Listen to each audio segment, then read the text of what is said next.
بسم اللہ الرحمن الرحیم۔ مسلمانوں کے دوسرے خلیفہ حضرت عمر فاروق رضی اللہ تعالیٰ عنہ کو اسلام کی تاریخ میں بہت بلند مقام اور مرتبہ حاصل ہے۔ اسلام قبول کرنے سے پہلے وہ قبیلہ قریش کے معزز اور بہادر نوجوانوں میں شمار کیے جاتے تھے۔ اسلام قبول کرنے کے بعد انہوں نے اسے چھپایا نہیں بلکہ کھلے بندوں اپنے اسلام کا اعلان کیا اور سب مسلمانوں کو ساتھ لے کر حرم شریف میں جا کر نماز پڑھی۔ ان کی جرأت اور بے خوفی ہی تھی کہ رسول پاک صلی اللہ علیہ وآلہ وسلم نے ان کو فاروق کا لقب عطا فرمایا۔ فاروق کا مطلب ہوتا ہے حق اور باطل یا سچ اور جھوٹ میں فرق کرنے والا۔ تاریخ میں انہوں نے فاروق اعظم کے لقب سے شہرت پائی۔ یہ لقب ملنے سے پہلے انہیں عمر بن خطاب ہی کہا جاتا تھا اور قریش کے دوسرے لوگوں کی طرح ان کا پیشہ بھی تجارت تھا اور وہ کبھی کبھی اس سلسلے میں دوسرے ملکوں کے سفر کرتے رہتے تھے۔ اسلام قبول کرنے سے کئی سال پہلے حضرت عمر بن خطاب رضی اللہ تعالیٰ عنہ ایک دفعہ ایک تجارتی قافلے کے ساتھ مال لے کر مکہ سے شام گئے۔ قافلے میں قریش کے کئی اور بڑے سردار بھی شامل تھے۔ یہ قافلہ شام کے سب سے بڑے شہر دمشق گیا اور وہاں اپنا مال بیچ کر واپس مکہ کی طرف روانہ ہوا۔ تھوڑا سا فاصلہ طے کرنے کے بعد حضرت عمر رضی اللہ تعالیٰ عنہ کو یاد آیا کہ ان کی ایک رشتہ دار خاتون نے انہیں کچھ سونا دیا تھا کہ اسے بیچ کر اس کے لیے کچھ کپڑے وغیرہ لیتے آئیں۔ انہوں نے اپنے قافلے کے ساتھیوں سے کہا، میں فلاں عورت کا کام کرنے واپس جا رہا ہوں، کوشش کروں گا کہ یہ کام کر کے جلدی واپس آ جاؤں۔ حضرت عمر رضی اللہ تعالیٰ عنہ دمشق واپس گئے تو بازار بند ہو چکے تھے۔ مجبوراً وہ ایک سراہے میں ٹھہر گئے اور سو گئے۔ تھوڑی ہی دیر کے بعد اللہ کا ایک بندہ سراہے میں آیا۔ اس نے حضرت عمر رضی اللہ تعالیٰ عنہ کو جگایا اور اپنے ساتھ لے گیا۔ معلوم نہیں یہ نیک آدمی حضرت عمر رضی اللہ تعالیٰ عنہ کو پہلے سے جانتا تھا۔ حضرت عمر پہلے بھی کئی بار دمشق آ چکے تھے یا ان کے والد خطاب سے اس کی کوئی واقفیت تھی۔ اس نے حضرت عمر رضی اللہ تعالیٰ عنہ کی بڑی خاطر مدارت کی۔ کھانا کھا کر وہ تو سو گئے اور ان کا میزبان رات بھر عبادت کرتا رہا۔ صبح کو حضرت عمر رضی اللہ تعالیٰ عنہ بیدار ہوئے تو ان کے میزبان نے کہا کہ اکیلے بازار نہ جانا، بازار میں لٹیرے اکثر مسافروں کو لوٹ لیتے ہیں، میرے ساتھ چلنا۔ یہ کہہ کر وہ سو گیا کیونکہ رات بھر وہ جاگتا رہا تھا۔ حضرت عمر رضی اللہ تعالیٰ عنہ نے اسے جگانا مناسب نہ سمجھا اور اکیلے بازار چلے گئے۔ ابھی بازار کھلا نہ تھا، وہ بازار کھلنے کا انتظار کرنے لگے۔ کچھ دیر بعد ایک سیاح پادری اپنے نوکروں کے ساتھ آیا اور حضرت عمر رضی اللہ تعالیٰ عنہ کی طرف اشارہ کر کے اپنے نوجوان نوکروں کو حکم دیا، اس شخص کو پکڑ لو، یہ گرجے کا کام بہت اچھی طرح کر لے گا۔ اس زمانے میں حضرت عمر رضی اللہ تعالیٰ عنہ بڑے تنوع مند پہلوان تھے۔ پادری کے نوکروں نے ان کو پکڑ لیا اور ایک پرانے گرجے میں لے گئے۔ پادری نے ان کو ایک تھوڑا دیا اور ان کو گرجے کی دیوار توڑنے پر لگا دیا۔ ایسا معلوم ہوتا تھا کہ وہ اس جگہ نیا گرجا بنوانا چاہتا ہے۔ حضرت عمر رضی اللہ تعالیٰ عنہ دن بھر کام کرتے رہے۔ کہیں شام کو جا کر چھٹی ملی، وہ تھکے ہارے سراہے میں آ کر بیٹھ گئے۔ پہلے دن والا نیک آدمی پھر آیا، ان سے پوچھا، آپ کدھر چلے گئے تھے؟ حضرت عمر رضی اللہ تعالیٰ عنہ نے اسے سارا قصہ سنایا تو وہ انہیں پھر اپنے گھر لے گیا اور ان کی بڑی خاطر مدارت کی اور انہیں تاکید کی کہ کل بازار جاتے وقت مجھے ساتھ لے جانا۔ اس کے بعد وہ عبادت میں مشغول ہو گیا اور حضرت عمر رضی اللہ تعالیٰ عنہ سو گئے۔ دوسرے دن آپ رضی اللہ تعالیٰ عنہ بیدار ہوئے تو اپنے نیک میزبان کو سوتے پایا۔ انہوں نے اب کی بار بھی اس کو جگانا مناسب نہ سمجھا اور اکیلے بازار چلے گئے۔ اتفاق سے پھر وہی پادری اپنے نوکروں کے ساتھ آیا اور حضرت عمر رضی اللہ تعالیٰ عنہ کو پکڑ کر لے گیا۔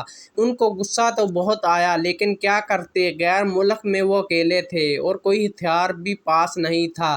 دوسری طرف پادری کے ساتھ 7-8 نوکر بھی تھے اور سب ہتھیار بند تھے۔ پہلے دن کی طرح حضرت عمر ہتھوڑے کے ساتھ گرجے کی دیوار توڑتے رہے۔ جب دھوپ تیز ہوئی تو پادری اور اس کے نوکروں نے کام میں مشغول دیکھ کر چلے گئے اور حضرت عمر رضی اللہ تعالیٰ عنہ دیوار کے سائے میں دم لینے کے لیے بیٹھ گئے۔ اتنے میں وہ پادری گھوڑے پر سوار چپکے سے آیا اور حضرت عمر رضی اللہ تعالیٰ عنہ کے سر پر ایک کوڑا مار کر کہا، ہم سب گھر گئے اور تو نے کام کرنا چھوڑ دیا۔ اب عمر رضی اللہ تعالیٰ عنہ کو صبر کی تاب نہ رہی۔ انہوں نے ادھر ادھر نظر دوڑائی، ہر طرف سناٹا تھا۔ انہوں نے پادری کو گھوڑے سے کھینچ کر نیچے گرا لیا اور اس کے سر پر تھوڑا مارنا شروع کر دیا۔ وہ بہت چیخا چلایا لیکن کوئی اس کی مدد کے لیے نہ پہنچا۔ حضرت عمر رضی اللہ تعالیٰ عنہ نے ٹوٹی ہوئی دیوار کا ایک بھاری ٹکڑا اٹھا کر اس کے سر پر دے مارا۔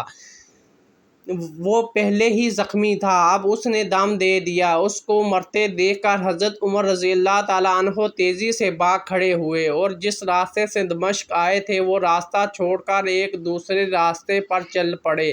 شہر سے کافی دور انہیں کھچر پر سوار ایک رومی ملا اور ان کے ساتھ چلنے لگا۔ وہ کچھ باتیں کرنے لگا لیکن نہ آپ رضی اللہ تعالیٰ عنہ اس کی زبان سمجھتے تھے اور نہ وہ ان کی زبان سمجھتا تھا۔ اس نے یکا یک اپنی تلوار پر ہاتھ ڈالا۔ حضرت عمر رضی اللہ تعالیٰ عنہ سمجھ گئے کہ وہ ان پر وار کرنا چاہتا ہے۔ انہوں نے فوراً اسے کھچر سے کھینچ لیا اور اس سے تلوار چھین کر اس کے ایک ہی وار سے اس کا کام تمام کر دیا۔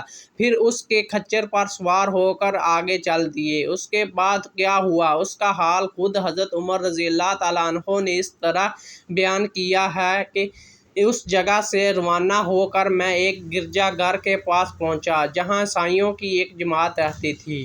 میں گرجے کے اندر داخل ہوا تو گرجے میں رہنے والے سب لوگ میرے ارد گرد جمع ہو گئے اور مجھ سے میرے حالات کے بارے میں پوچھنے لگے۔ پھر وہ اپنے اسقف کے پاس گئے اور اسے میرے گرجے میں آنے کی اطلاع دی۔ اسقف میرے پاس آیا، مجھے نہایت غور سے دیکھنے کے بعد کہنے لگا، ایسا معلوم ہوتا ہے کہ تمہیں کسی چیز کا خوف ہے۔ میں نے کہا، تم نے کیسے اندازہ لگایا کہ مجھے کسی چیز کا خوف ہے؟ اس نے میرے سوال کو ٹال دیا اور کہا، آپ جب تک چاہیں یہاں ٹھہریں، آپ کو یہاں کسی قسم کا کوئی خطرہ نہیں کیونکہ آپ ہماری حفاظت میں ہیں۔ پھر اسقف نے مجھے اپنے گھر میں مہمان کی طرح رکھا اور میری نہایت خاطر مدارت کی۔ پھر پوچھا، آپ کون ہیں؟ میں نے اسے بتایا کہ میں مکہ کا رہنے والا ہوں اور قبیلہ قریش سے تعلق ہے، ایک تجارتی قافلے کے ساتھ شام آیا تھا۔ تجارت کا مال بیچنے کے بعد اپنے ایک ضروری کام کے لیے مجھے اپنے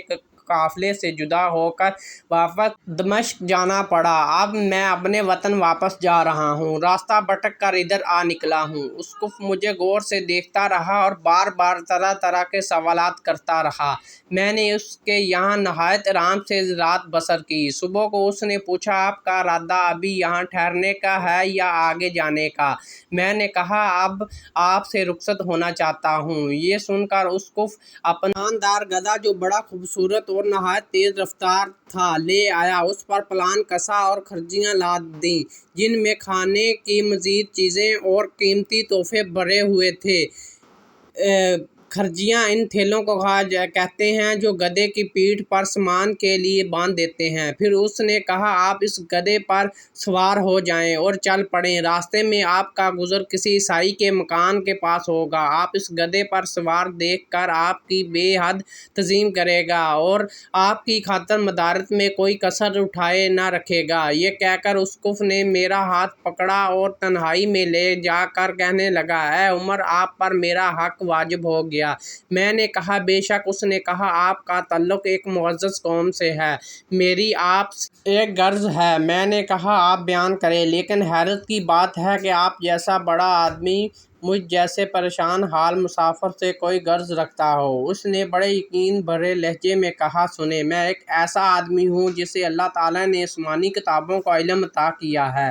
میں نے آپ کی ذات میں بہت سی ایسی نشانیاں دیکھی ہیں جو ظاہر کرتی ہیں کہ جب ایک مقررہ مدت پوری ہو جائے گی تو حالات میں زبردست تبدیلی آئے گی۔ اس وقت آپ ہمارے ملک کے حاکم بن جائیں گے اور یہاں کے سب شہروں میں آپ ہی کا حکم چلے گا۔ پھر اسقف نے اپنی جیب سے دوات، قلم اور کاغذ نکالی اور کہا، میری غرض یہ ہے کہ آپ اس کاغذ پر لکھ دیں کہ اس گرجے اور اس کی جائیداد پر جزیہ یا کسی قسم کا حکومتی محصول معاف ہوگا۔ میں نے حیران ہو کر اسقف سے کہا، آپ مجھ سے مذاق تو نہیں کر رہے؟ اس نے کہا، قسم ہے اس ذات کی جس نے حضرت عیسیٰ علیہ السلام پر انجیل نازل فرمائی، میں نے جو کچھ کہہ رہا ہوں وہ بالکل سچ ہے۔ آپ مہربانی فرمائیں اور میری درخواست قبول فرمائیں۔ میں نے اسقف کی باتوں کو اس کا وہم سمجھا اور جس طرح اس نے کہا اس طرح لکھ کر کاغذ اس کو دے دیا اور گدھے پر سوار ہو کر وہاں سے چل پڑا۔ راستے میں مجھے کئی جگہ عیسائیوں کی جماعتیں ملیں۔ انہوں نے اسقف کے گدھے پر مجھے سوار دیکھ کر میری بڑی خاطر مدارت کی۔ میں اس طرح جگہ جگہ عیسائیوں کا مہمان بنتا تبوک پہنچ گیا۔ تبوک شام اور عرب کی سرحد کے قریب ایک قصبہ ہے۔ اللہ تبارک تعالیٰ کی شان، جس تجارتی قافلے کے ساتھ میں گیا تھا وہ کافی دیر میرا انتظار کرنے کے بعد اس جگہ سے چل پڑا تھا جہاں میں نے اسے چھوڑا تھا، اور اب تبوک میں ایک کنویں کے قریب ڈیرا ڈالے ہوئے تھے۔ قافلے والے میرے ساتھی مجھے دیکھتے ہی میری طرف دوڑ پڑے، مجھ سے مل کر خوش ہوئے اور کہنے لگے، اے ابن خطاب، ہم لوگ تمہاری انتظار کرتے کرتے بالکل مایوس ہو گئے تو ہم اس مقام سے کوچ کر دیا جہاں سے تم واپس دمشق گئے تھے، مگر تمہارے بارے میں ہم سخت پریشان تھے۔ یہ تو بتاؤ اتنے دن تم کہاں رہے؟ میں نے وہ تمام حالات بیان کیے جو مجھے پیش آئے تھے، لیکن اسقف سے میری جو گفتگو ہوئی تھی وہ بالکل ظاہر نہ کی، کیونکہ میں اسقف کی باتوں کو اس کا وہم اور اس کے عقیدے کی کمزوری سمجھتا تھا۔ قریش کے ایک سردار ابو سفیان بھی اس قافلے میں شامل تھے۔ انہوں نے مجھے اس شاندار گدھے پر سوار دیکھ کر کہا، ارے تم لوگ اس نوجوان کی اقبال مندی تو دیکھو، اسے کسی ایسے میدان میں چھوڑ دیا جائے جہاں نہ پانی ہو نہ سبزہ، پھر بھی اسے رزق مل جائے۔ اسقف نے رخصت کرتے وقت مجھ سے کہا تھا کہ جب اپنے ساتھیوں کے پاس پہنچ جاؤ اور گدھے کی ضرورت نہ رہے تو اس کی رسی کو خرجیوں میں رکھ کر اس خرجیوں کو مضبوط سے باندھ کر گدھے کو اسی جگہ چھوڑ دو۔ میں نے ایسا ہی کیا۔ یہ دیکھ کر ابو سفیان نے کہا، ارے یہ تم نے کیا کر دیا؟ گدھے کو ایسی جگہ چھوڑ دیا جہاں اسے چور اور درندے اکثر گزرتے رہتے ہیں۔ میں نے کہا کہ اس کے مالک نے مجھے ایسا ہی کرنے کی ہدایت کی تھی، وہی اس کی عادتوں سے زیادہ واقف ہے۔ وہاں سے روانہ ہو کر ہمارا قافلہ مکہ پہنچا۔ میرے اور اسقف کے درمیان جو گفتگو ہوئی تھی وہ مجھے بھلا نہ بھولی تھی۔ پہلے تو کئی دن میں نے اسے دل ہی دل میں رکھا، لیکن پھر مجھ سے ضبط نہ ہو سکا اور میں نے یہ راز اپنی اس رشتہ دار خاتون کے سامنے ظاہر کر دیا جس نے مجھے سونا دیا تھا۔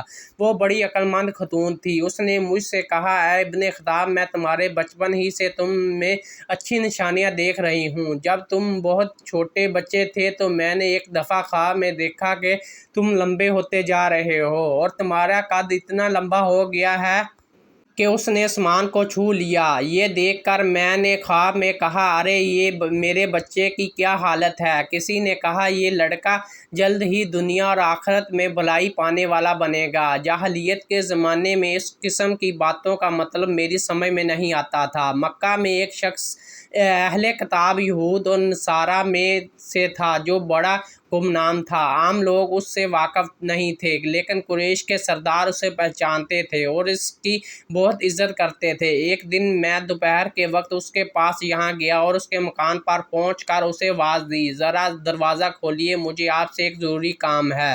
اس نے دروازہ کھول دیا۔ میں نے اس سے کہا، میں آپ سے چند باتیں کرنا چاہتا ہوں اور چاہتا ہوں کہ ان کو آپ اپنے دل میں راز بنا کر رکھیں اور کسی کے سامنے ان کو ظاہر نہ کریں۔ اس نے ایسا کرنے کا وعدہ کیا تو میں نے اپنے سفر کے تمام واقعات اس کے سامنے بیان کر دیے اور اپنے رشتہ دار خاتون کے خواب کا ذکر بھی کر دیا۔ جب میں اپنی گفتگو ختم کر چکا تو اس نے کہا، اے ابن خطاب، جس کو تم نے معافی کا وعدہ لکھ کر دیا وہ اس زمانے میں عیسائیوں کا سب سے بڑا ظالم ہے، اور جو کچھ اس نے کہا وہ سب کچھ سچ ہے، اور جلد ہی وہ تمہارے سامنے آ جائے گا۔ یہاں تک تمہاری رشتہ دار خاتون کے خواب کا تعلق ہے تو اس سے یہ ظاہر ہوتا ہے کہ مکہ میں ایک بہت بڑا انقلاب آئے گا، زمانہ ایک نئی صورت اختیار کرے گا اور آنے والا زمانے کے آسمان و زمین بدل جائیں گے۔ میں وہاں سے گھر چلا آیا اور اس کی ساری باتیں اپنے دل میں لیے رہا۔ تھوڑے ہی عرصے کے بعد قریش کی مجلسوں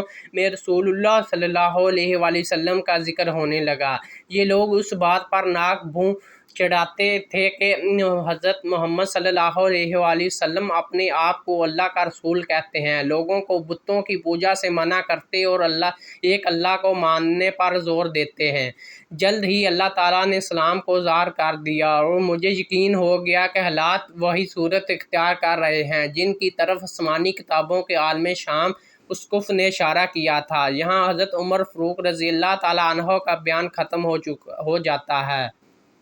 نبوت کے 6 سال حضرت عمر رضی اللہ تعالیٰ عنہ نے اسلام قبول کر لیا، رسول اللہ صلی اللہ علیہ وآلہ وسلم کے جانثار ساتھی بن گئے۔ سن 11 ہجری میں رسول اللہ صلی اللہ علیہ وآلہ وسلم نے اس دنیا سے پردہ فرمایا تو حضرت ابوبکر صدیق رضی اللہ تعالیٰ عنہ مسلمانوں کے پہلے خلیفہ بنے۔ سن 13 ہجری میں انہوں نے وفات پائی تو حضرت عمر فاروق رضی اللہ تعالیٰ عنہ خلیفہ بنے۔ ان کے سفر نامے کی روایت کرنے والے کا بیان ہے کہ حضرت عمر فاروق رضی اللہ تعالیٰ عنہ اپنی خلافت کے زمانے میں شام تشریف لے گئے تو ایک بہت بڑا بوڑھا آدمی جس کے بال برف کی طرح سفید ہو چکے تھے، عیسائیوں کی ایک جماعت کے ساتھ ان کی خدمت میں حاضر ہوا اور عرض کیا، اے امیر المومنین، کیا آپ مجھے نہیں پہچانتے؟ حضرت عمر رضی اللہ تعالیٰ عنہ نے فرمایا، اگر آپ شام کے فلاں گرجے والے اسقف ہیں تو میں آپ کو پہچانتا ہوں۔ اس نے کہا، جی ہاں، میں وہی اسقف ہوں۔